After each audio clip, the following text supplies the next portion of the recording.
Hi, this is Delphi. I'm the author of Answers in the Dark, Grief, Sleep and How Dreams Can Help You Heal. And in this short video, I'm going to explore a few common dreams that people might have.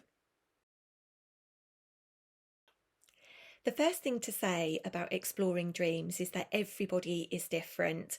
One of the things I talk about in Answers in the Dark, and I have a video on my YouTube channel about what dreams are and how they might be able to help, is that everybody is different. What one dream means to one person, it might mean something different to somebody else. So when I'm exploring dreams in this video, I'm approaching this from the broadest sense. There may well be other explanations that perhaps you know or that sit better with you, and that's absolutely fine. One thing I will say is if you're ever worried about your dreams, if they're becoming distressing or if they're stopping you from sleeping, then do speak to your healthcare team. It may well be that they're able to signpost you to appropriate support that will help you to be able to get a better night's sleep and dreaming.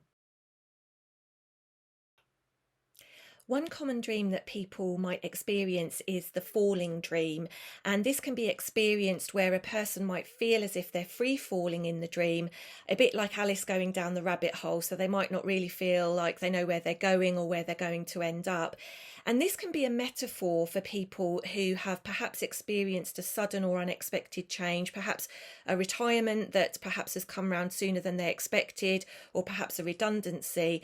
And it feels very much as if they've been thrown into the abyss and they're not really sure what's going to happen next. And that can give them this experience of free falling.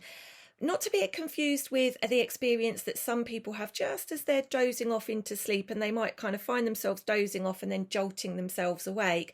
Now, there's lots of different reasons why we might experience that, but one reason might be stress. So if you are someone who's got a very busy life, you've been going at 100 miles an hour all day, if you try to get into bed at night at the same speed, it makes sense that your brain is going to jolt you awake and remind you of all the things you have to do tomorrow. So winding down before bedtime can be really useful to make sure that not only you get a better night's sleep, but also potentially that you get a better night's dreaming as well. And obviously whatever's happening for you during the day, if we're not coping with it during the day, it may well show up for us either in our sleep or in our dreams at night. I talk about this in Answers in the Dark, and you may well find perhaps winding down before bedtime particularly useful, and I offer some insights in the book about what might help with that. A common dream that many people seem to have is losing teeth in a dream, and this can show up in many different ways. It might be that there's one single tooth that you notice is missing, or it might be that your teeth are falling out and crumbling into your hand. And what's so interesting about this dream is the way it shows up and is interpreted differently around the world. For example, in the West, and certainly in the UK, when we think about losing teeth as a child in our waking life, we exchange them for money, we give them to the tooth fairy. And so as we grow up and into our adult life, it may well be that a dream of losing teeth is about money and status and whether or not we're feeling rich in our environment. And of course, that doesn't just mean in our terms of our financial wealth, that might also mean in terms of the quality of our relationships. So having the losing teeth dream can be particularly signalling how we feel about our finances and our status, certainly in the West. Now, one thing that can be very useful with any kind of recurring dream that you have, or a common dream that you have over the course of your lifetime, is keeping a dream diary. And I have some examples of how to do this in Answers in the Dark. But certainly keeping a dream diary is a great way of spotting patterns in your dreaming. So you might find out and be able to make connections about why you have the losing teeth dream when you do. Another common theme that people seem to have in their dreams is a dream of being chased. And this can be interpreted, like all dreams, in many different ways.